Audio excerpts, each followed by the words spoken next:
शुरुआत होती है सोफी नाम की एक 17 साल की लड़की से जो अपना ज्यादातर समय बार्स में शराब पीते हुए बिताती थी। उसके माँ बाप ने उसे कई बार सजा देकर उसे सुधारने की कोशिश की, लेकिन उसका कोई फायदा नहीं हुआ। एक दिन सोफी के सौतेले बाप कार्ल ने घर पर एक पार्टी रखी जिसमें काफी लोग आने वाले थे। जल्द ही वो सिगरेट पीती हुई अंदर आई और कार्ल को बुरा भला कहने लगी। ये देखकर कार्ल उसे दूसरे कमरे में ले आया और खूब फटकार लगाई। सोफी का एक बॉयफ्रेंड भी था जिसका नाम बेन है और वो एक दुकान में काम करता था। एक दिन वो और सोफी एक दूसरे की बाहों में थे तो बेन ने देखा कि सोफी की बाजू पर काफी सारे घाव थे। आखिरकार सोफी ने बताया कि कार्ल उसे अक्सर मारता पीटता है। तभी अचानक कुछ गुंडे वहां आ गए और उन्होंने बेन को जबरदस्ती पकड़कर सोफी को नशे का इंजेक्शन देकर बेहोश कर दिया। फिर वो सोफी को अगवा करके वहां से भाग निकले। असल में लोग गुंडे नहीं थे बल्कि नशे की गिरफ्त में फंसे हुए लोगों को सुधारने का काम करते थे। शाम को बेन सोफी के माँ बाप से मिला तो उसे पता चला कि सोफी 1 साल के लिए कैंप में जा रही है जहाँ उसकी सारी बुरी आदतें दूर करके उसे एक बेहतर इंसान बनाया जाएगा।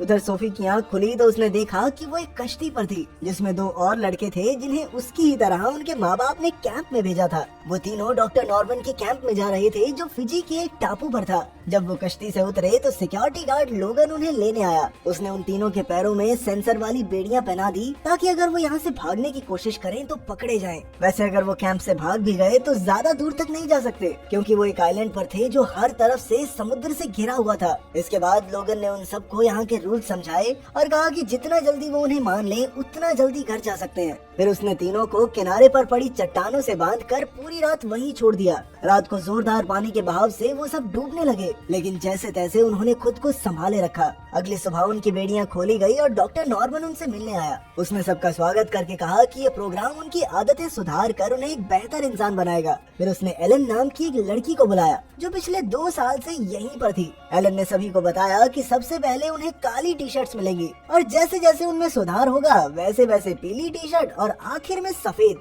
धीरे धीरे कुछ हफ्ते बीते और सोफिया यहाँ के मुताबिक ढल गई। उसकी ट्रीना नाम की एक लड़की से दोस्ती भी हो गई। उधर बेन सोफिया के लिए बहुत परेशान था, इसीलिए वो कैंप के बारे में जानकारी ढूंढने लगा, लेकिन काफी कोशिशों के बाद भी उसके हाथ कुछ नहीं लगा। आखिरकार वो खुद भी ड्रग्स लेने लगा ताकि वो भी उस कैंप तक पहुँच सके। उसकी तरकीब काम कर गई क्योंकि जब उसके माँ बाप ने उसे ड्रग्स लेते देखा तो उन्होंने उसे भी इस कैंप में भेज दिया। वहाँ कैंप में एक दिन ट्रीना ने थोड़ा चिकन चुरा कर खा लिया, पर बदकिस्मती से लोगन ने उसे रंगे हाथों पकड़ लिया। ट्रीना ने उससे माफी मांगी तो लोगन ने कहा कि उसे माफी एक ही शर्त पर मिल सकती है, इसके लिए उसे लोगन के साथ रात गुजारनी होगी। ये कहकर लोगन उसके करीब आया। बेचारी ट्रीना चुप रही क्योंकि वो वहाँ से जल्द निकलना चाहती थी। उस रात अचानक समुद्र में जोरदार तूफान आया जिससे सभी बच्चों के टेंट उड़ गए। अगली सुबह ट्रीना को ब्लैक टी-शर्ट्स का लीडर बनाया गया और उसने सभी लड़कियों को टेंट फिर से लगाने का हुक्म दिया। काफी समय तक मेहनत करने के बाद सोफी थककर आराम करने लगी, लेकिन ट्रीना तुरंत उस पर भड़क उठी क्योंकि सोफी की वजह से पूरे ग्रुप को सजा मिल सकती थी। पर जब सोफी नहीं मानी तो ट्रीना ने सभी लड़कियों को उसे पीटने का हुक्म दे दिया। बाद में उन सब ने सोफी को कपड़े उतार कर एक ठंडे कमरे में बंद कर दिया। फिर अगले दिन डॉक्टर नॉर्मन ने सोफी को बुलाकर दूध और कुछ बिस्कुट दिए और उसे अपने गहरे राज खोलने को कहा, लेकिन सोफी गुस्से से तिलमिला उठी और कहा कि ये बेकार से खेल मुझ पर काम नहीं करेंगे। कुछ हफ्तों बाद इस कैंप में और बच्चे लाए गए और इस बार उनके साथ बेन भी था। रात को खाने के समय बेन सोफी के सामने बैठ गया। उसे देखकर सोफी का मन बहुत खुश हुआ, लेकिन उसने खुद को शांत रखा क्योंकि वो जानती थी कि उन्हें अपनी सच्चाई छिपानी होगी। बाद में उन दोनों ने बर्तन धोने के बहाने बात की और सोफी ने उससे पूछा कि आखिर वो यहाँ तक कैसे पहुँचा। बेन का अपने लिए प्यार देखकर सोफी की आंखें भर आई। बेन ने उसे भरोसा दिलाया कि वो जल्द ही यहाँ से भाग निकलेंगे। फिर जाने से पहले बेन ने अपनी जेब में एक कांटा छिपा लिया क्योंकि उसके दिमाग में कुछ न कुछ तो चल रहा था। असल में वो कांटे के इस्तेमाल से अपने पैरों में लगी सेंसर वाली बेड़ियां निकालने वाला था। फिर अगली सुबह जब सभी लड़के समुद्र किनारे जॉगिंग करने निकले तो बेन ने वहाँ पर एक मछुआरे की बोट देखी। शाम को डॉक्टर नॉर्मन ने सबको इकट्ठा करके ट्रीना को येलो टी-शर्ट देकर कहा कि उसमें सुधार हो रहा है, लेकिन असल में तो ये सब लोगन की वजह से हुआ था क्योंकि उसने ही डॉक्टर नॉर्मन के सामने ट्रीना की तारीफ की थी। लेकिन अब उसके मन में ट्रीना का इस्तेमाल करने की लालसा और बढ़ गई। खैर जैसे जैसे दिन बीते तो बेन ने भागने के लिए पूरे कैंप का मुआयना किया। उसने देखा कि डॉक्टर नॉर्मन अपनी बहन रोंडा के साथ कंट्रोल रूम में बैठा था। जल्द ही उसने कांटे की मदद से पैरों में लगे सेंसर्स को हटाने का तरीका भी सीख लिया। एक दिन जब डॉक्टर नॉर्मन आइलैंड छोड़कर कहीं गया हुआ था तो बेन को सोफी के साथ भागने का बेहतरीन मौका मिल गया। जैसे ही रात में सब सो गए तो वो सोफी को उसके टेंट से बाहर ले आया। फिर वो चुपके से डॉक्टर नॉर्मन के ऑफिस में घुसे जहाँ उनके पासपोर्ट्स और बाकी सामान रखा था। खुशकिस्मती से रोंडा भी घोड़े बेचकर सो रही थी, इसीलिए वो बड़ी आसानी से भाग निकले। बेन ने सोफी की बेड़ियां खोली और वो दोनों मछुआरे की कश्ती में बैठकर टापू से फरार हो गए। उधर लॉस एंजलिस में डॉक्टर नॉर्मन कैंप के बच्चों के माँ बाप से मिला। तब बेन के पिता ने डॉक्टर को बताया कि जब बेन की गर्लफ्रेंड उससे दूर हुई तो वो अचानक से ड्रग्स लेने लगा। ये सुनते ही डॉक्टर नॉर्मन को एहसास हो गया कि कुछ तो गड़बड़ जरूर है, इसीलिए उसने तुरंत लोगन को फोन करके बेन और सोफी पर नजर रखने को कहा। लेकिन तब तक तो वो दोनों समुद्र के बीच पहुंच चुके थे। इस दौरान उनका सामना समुद्र की जोरदार लहरों से हुआ, जिससे उनकी कश्ती पलट गई। लेकिन वो दोनों जैसे तैसे किनारे तक पहुंच गए जहां उन्हें एक होटल दिखा। वो दोनों होटल के कमरे में रुके और घर जाने की फ्लाइट बुक कर दी। रात को वो दोनों प्यार भरे पल गुजार ही रहे थे कि अचानक लोगन और उसके आदमियों ने उन्हें ढूंढ निकाला। लोगन ने बेन को खूब पीटा और दोनों को पकड़कर फिर से कैंप में ले गया। इसके बाद उन्हें सजा के तौर पर गहरे गड्ढों में बंद कर दिया गया। जल्द ही डॉक्टर नॉर्मन भी वापस लौट आया और उसने ऐलान किया कि इन्होंने भागने की कोशिश की है, इसीलिए बाकी सबको भी सजा मिलेगी। उसने कहा कि अगले 3 महीने तक किसी को भी नाश्ता नहीं मिलेगा और न ही किसी को आराम करने की इजाजत होगी। दिन बीतते रहे लेकिन बेन और सोफी उसी गड्ढे में बैठे रहे। पूरे 2 हफ्तों बाद उन्हें उस गड्ढे से बाहर निकाला गया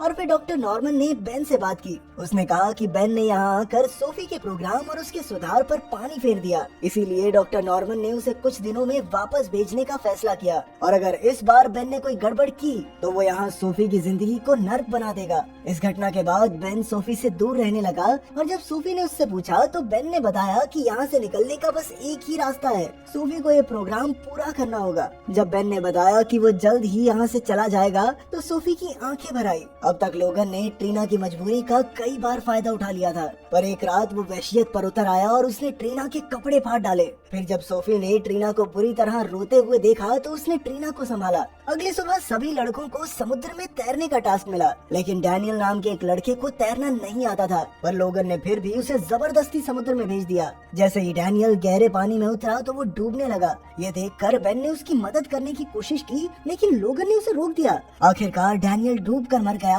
और उसकी लाश लहरों के साथ किनारे तक आ गई। तब बेन ने तुरंत उसे सीपीआर देने की कोशिश की, लेकिन अब बहुत देर हो चुकी थी। बेन गुस्से से लाल हो गया और उसने कहा कि डैनियल की मौत का जिम्मेदार लोगन है। जल्द ही डैनियल की लाश कैंप पर आ गई और इस बात पर डॉक्टर नॉर्मन को बहुत गुस्सा आया। उसने लोगन को जिम्मेदार ठहराकर उसे नौकरी से निकाल दिया। फिर शाम को उसने एक मीटिंग बुलाई और कहा कि कैंप के कानून सबके लिए बराबर हैं, इसीलिए अब लोगन को सबके सामने अपने गुनाह कबूलने होंगे। जल्द ही सब लोगन को कातिल कहने लगे, मगर लोगन नहीं माना। तभी ट्रीना ने सामने आकर पूछा कि आखिर उसने कितनी लड़कियों के साथ जबरदस्ती की है। ये सुनकर कई और लड़कियां आगे आ गई और ये खुलासा हुआ कि लोगन ने उन सबको अपनी हैवानियत का शिकार बनाया था। इसके बाद सबने उसे नीचे गिराकर खूब पीटा। तभी बेन ने उन सबको बताया कि डॉक्टर नॉर्मन के कैंप में ये पहली मौत नहीं है। बेन ने कहा कि यहाँ के कानून सिर्फ बच्चों पर अत्याचार करने के लिए बने हैं और न कि उन्हें सुधारने के लिए। उसने सबको विश्वास दिलाया कि ये कोई प्रोग्राम नहीं बल्कि एक जेल है और उन्हें इसे पूरी तरह तबाह कर देना चाहिए। उसकी बातें सुनकर सभी भड़क उठे